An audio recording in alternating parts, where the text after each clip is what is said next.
Audio Jungle.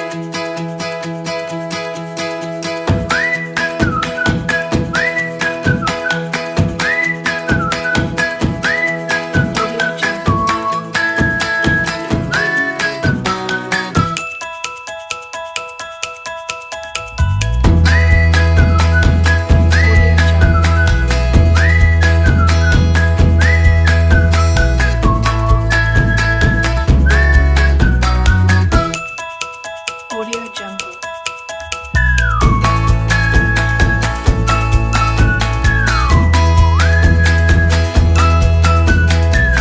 Audio Jungle.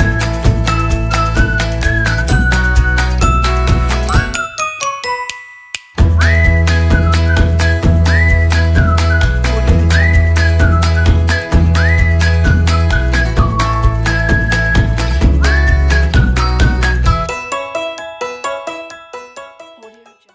Audio Jungle. Audio Jungle. Audio Jungle.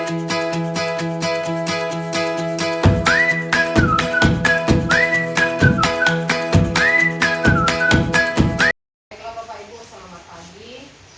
Saya mengucapkan terima kasih atas kesediaan dari Bapak Ibu untuk memenuhi undangan saya untuk melaksanakan pembahasan dari modul 1.4 yang sudah kami pelajari tentang budaya positif.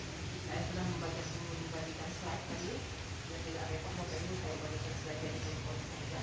Nah, di modul 1.4 ini Bapak Ibu nanti belajar tentang budaya positif.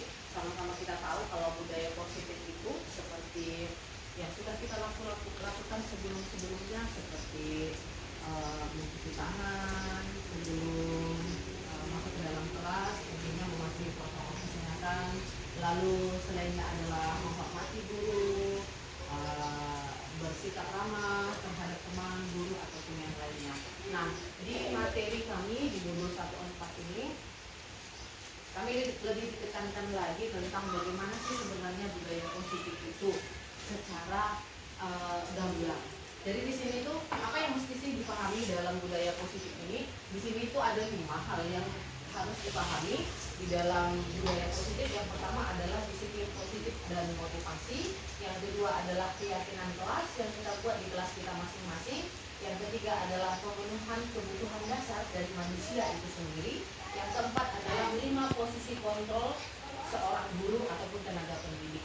Dan yang terakhir adalah segitiga restitusi. Nah, saya akan memulai dari yang pertama, yaitu disiplin positif dan motivasi.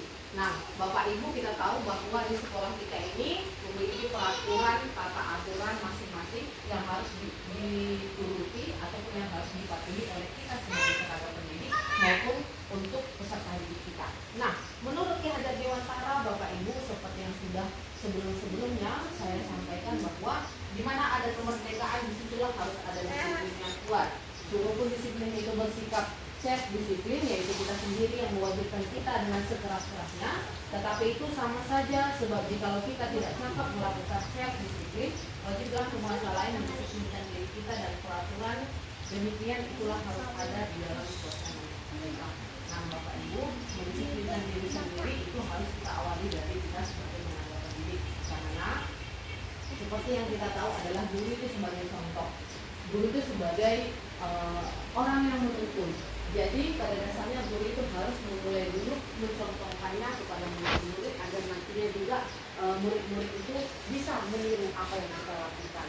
Nah, yang selanjutnya adalah motivasi perilaku manusia. Di sini ada 3 bagian. Yang pertama adalah untuk menghindari ketidaknyamanan atau hukuman. Yang kedua adalah untuk mendapatkan imbalan atau penghargaan dari orang lain. Dan yang ketiga adalah untuk menjadi orang yang mereka inginkan dan menghargai diri sendiri dengan nilai-nilai yang mereka percayai. Nah, kita masuk kepada bagian kedua adalah keyakinan kelas. Nah, Bapak Ibu, di sini yang dimaksud dengan keyakinan kelas adalah keyakinan akan lebih memotivasi seseorang dari dalam ataupun memotivasi secara intrinsik. Seseorang akan lebih tergerak dan bersemangat untuk menjalankan keyakinannya daripada hanya sekedar mengikuti serangkaian peraturan. Murid-murid pun demikian Bapak Ibu. Mereka perlu mendengarkan dan mendalami tentang suatu keyakinan daripada hanya mendengarkan peraturan-peraturan yang mengatur mereka harus berlaku begini dan begitu. Nah, pembentukan keyakinan kelas ini Bapak Ibu bisa kita mulai sebelum kita memulai pelajaran ataupun sebelum kita masuk kepada semester yang baru. Maksud dari keyakinan kelas di sini adalah pembentukan tentang keyakinan kelas. Yang pertama adalah keyakinan kelas itu bersifat lebih abstrak daripada peraturan yang lebih rinci dan konkret. Yang kedua adalah keyakinan kelas berupa pernyataan-pernyataan universal. Yang ketiga adalah pernyataan kelas senantiasa dibuat dalam bentuk positif. Yang keempat, keyakinan kelas hendaknya tidak terlalu banyak. Yang kelima, keyakinan kelas sebaiknya sesuatu yang dapat diterapkan di lingkungan tersebut. Dan yang keenam adalah semua warga kelas hendaknya ikut berkontribusi. Contoh dari keyakinan kelas ini adalah Bapak Ibu, peraturan-peraturan kecil yang kita buat di dalam kelas. Itu tentunya untuk melancarkan ataupun menertibkan proses belajar mengajar. Contohnya adalah seperti ini. Kita bersama dengan anak didik kita sama-sama membahas tentang apa sih sebenarnya yang perlu di dalam pembentukan keyakinan kelas ataupun peraturan kelas. Nah, contohnya seperti ini. Contoh kecilnya adalah tidak boleh ribut selama proses belajar mengajar berlangsung. Selanjutnya mungkin kalau mau pergi keluar minta izin dulu. Kalau biasanya kan anak-anak ada mungkin sebagian yang lupa, bisa aja, Bu permisi, belum kita jawab, mereka sudah keluar. Seperti itu contoh-contoh keyakinan kelas Bu. Selanjutnya adalah tidak boleh membawa handphone di dalam kelas. Nah, seperti itu contohnya. Selanjutnya lagi silakan tunjuk tangan. Nah, tunjuk tangan dulu kalau ingin bertanya gitu. Nah, itu dia hal-hal kecil. Jadi kita merincikan itu di dalam keyakinan kelas sesuai dengan kelas kita masing-masing. Nah, selanjutnya adalah pemenuhan kebutuhan dasar. Nah, ada 5 kebutuhan dasar dari manusia itu sendiri maupun dari peserta didik kita. Yang pertama adalah kesenangan. Yang utamanya adalah kebutuhan bertahan hidup, yang di dalamnya mencakup tentang kesenangan, kebebasan, cinta dan kasih sayang dan penguasaan. Lalu kita masuk sekarang kepada 5 posisi kontrol dari seorang guru. Kenapa posisi kontrol ini diperlukan Bapak Ibu?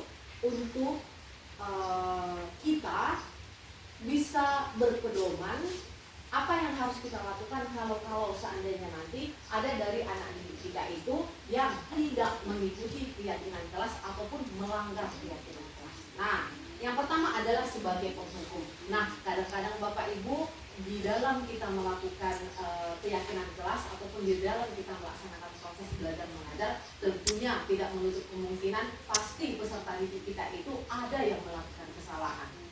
Nah, seorang penghukum bisa menggunakan hukum fisik maupun verbal. Nah, di sini maksudnya Ibu, guru sebagai penghukuman itu bisa anak didik melakukan kesalahan, gurunya itu serta-merta langsung menghukum tanpa mengetahui ataupun mencari tahu apa sih sebenarnya sebab akibat dari anak itu bisa melakukan hal demikian.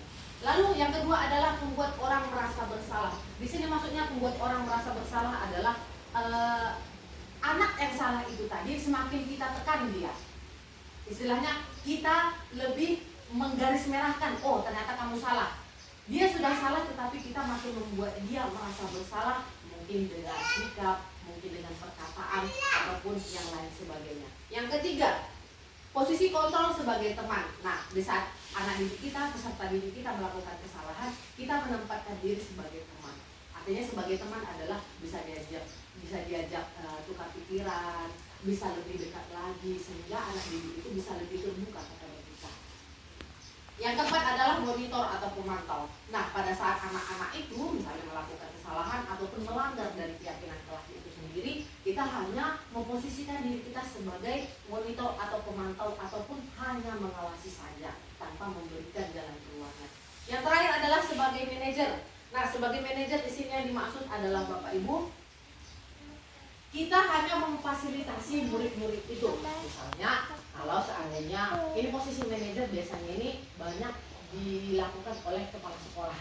Karena kan biasanya kan yang memanajeri sekolah itu biasanya kan atasan, yaitu adalah kepala sekolah. Jadi kalau ada masalah yang ada di dalam kelas biasanya terjadi, kita kan sebagai wali kelas ataupun guru mata pelajaran pasti memberitahukan kepada kepala sekolah kita. Nah, mungkin di situ bisa saya contohkan ibu kepala sekolah lah yang menjadi manajer, istilahnya yang memfasilitasi memfasilitasi, yang memberikan jembatan antara kita dengan murid, antara murid dengan guru, ataupun antara guru dengan orang tua ataupun sebaliknya. Nah, yang terakhir adalah Bapak Ibu segitiga restitusi. Segitiga restitusi ini mungkin saya sederhanakan itu adalah penyelesaian terhadap satu masalah dari seorang peserta didik yang melanggar keyakinan kelas. Nah, segitiga restitusi ini meliputi yang pertama adalah menstabilkan identitas. Nah, di dalam komponen menstabilkan identitas ini adalah setiap orang pasti pernah melakukan kesalahan. Yang kedua adalah kamu bukan satu-satunya yang pernah melakukan ini. Jadi pada saat anak-anak itu melakukan kesalahan, kita jangan menjudge, jangan istilahnya menghakimi, tetapi kita memberikan pandangan kepada anak didik tersebut tentang kesalahan apa yang sudah dia lakukan. Yang kedua adalah memfasilitasi tindakan yang salah. Nah, setelah kita menstabilitaskan identitas, kita validasi, kita validkan apa sih sebenarnya tadi kesalahan dia. Nah, kita validkan, kita tekankan kepada dia, kita buka pemikirannya agar dia sadar kesalahan apa yang sudah dia lakukan di dalam kelas. Dengan kamu tentu punya alasan. Nah, seperti itu dia bahasanya, Bu. Kamu tentu punya alasan mengapa melakukan itu. Lalu yang kedua adalah adakah cara yang lebih efektif untuk mendapatkan apa yang kamu butuhkan. Jadi di sini itu sama sekali tidak ada yang namanya guru sebagai penghukum, guru sebagai pembuat orang merasa bersalah, tidak ada. Tetapi guru itu memberikan kebebasan kepada peserta didik itu sendiri, istilahnya untuk menyadari dan mau terbuka dari kemauannya sendiri untuk mengatakan apa sih sebenarnya kesalahan dia itu. Dan yang terakhir adalah menanyakan keyakinan. Di sini menanyakan keyakinan setelah tadi kita memvalidkan apa yang salah dilakukan anak-anak itu. Nah, hal yang terakhir adalah menanyakan keyakinan. Istilahnya kita sudah memberikan pandangan kepada dia, sekarang kita bertanya kepada dia keyakinan kelas apa yang sudah kita sepakati. Nah, dia nanti akan mengingat apa sih yang sudah disepakati. Lalu nanti dia akan sadar, oh ternyata yang saya langgar dari kesepakatan kelas itu sendiri. Dan selanjutnya adalah setelah nanti kita menanyakan keyakinan kepada anak-anak itu, yang terakhir adalah kita nanti ingin bertanya, setelah kamu melakukan kesalahan itu tadi, sekarang mau apa? Gimana gitu. Jadi kita memancing kesadaran dari peserta didik itu sendiri, istilahnya agar dia menyadari apa yang kesalahan yang dilakukannya dan dia mau untuk mengubah perilaku dari apa kesalahan yang sudah dilakukannya. Nah, mungkin demikian Bapak Ibu modul 1.4 dari budaya positif yang kami harus imbaskan kepada Bapak Ibu sekalian. Lebih dan kurangnya saya ucapkan terima kasih. Selamat pagi. Oke. Itu saja.